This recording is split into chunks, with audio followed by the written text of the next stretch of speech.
Trump, Çin'in Tayvan Askeri Tatbikatlarından endişe duymadığını söyledi. Exercises basically to test encircling Taiwan. Can you explain to us what your knowledge is of that? What do you think about that? Have you had any discussions with China? Well, I have a great relationship with President Xi, and he hasn't told me anything about it. I certainly have seen it, but he hasn't told me anything about it, and I don't believe he's going to be doing it. Does it worry you? No, nothing worries me. But nothing. You said where there's smoke, there's fire, right? So if you're if you're doing naval exercises and air exercises. Well, they've been doing naval exercises for 20 years in that area. Now people take it a little bit differently, but in fact larger than they're doing right now. So we'll see. But they've been doing that for 20, 25 years. Yeah. Mr. President, if you don't see Hamas disarm in that short amount of time that you're giving them, can you tell us what the next steps would be? It'll be horrible for them.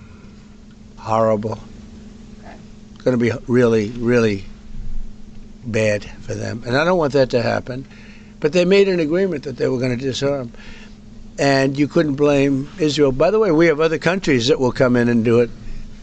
They said, let us do it for you if they don't. Countries that were with them wanted the deal to be made, agreed that they would disarm, and now if they say they're going to disarm, that's fine. If they say they're not going to disarm, those same countries will go and wipe them out. They don't even need Israel. You know, we have many countries, 59 countries that are in agreement. This is a real peace in the Middle East. And Hamas is a small part of it, but it's still a part of it. But we have 59 countries that signed on, big countries, countries that are outside of the Middle East, as you know the Middle East. They want to go in and wipe out Hamas. They don't want Israel. They don't need Israel. They want to do it because it's the right thing to do, because they were for the deal based on the fact that Hamas pledged, they swore that they were going to disarm. Now, if they're not going to disarm, those same countries will wipe out Hamas. Yeah. President Trump, do you think that the PA should be involved in the day after in Gaza Strip, even in the near future? And the same question to Prime Minister Netanyahu. Do you see a real opportunity that the PA will be in Gaza? Go ahead, Mimi. I think President Trump put clearly the conditions of reform that he wants to see in the PA for them to be involved. And I think he put it very clearly what he wants to see, the kind of real reforms, not just perfunctory reforms, but real reforms. Stop pay to slay, change the curriculum in your textbooks, open up a different society and a different future. If they do it, well, let them, I think it was clear. He put Pretty clear. He put guidelines that were, by the way, in the Trump plan of 2020. And they were put then in the 20 points. And it's up to them. Remember this, if we didn't do what we did to Iran, just to make the subject just slightly different, you wouldn't have peace in the Middle East. You wouldn't have a deal signed in the Middle East. You wouldn't have a deal.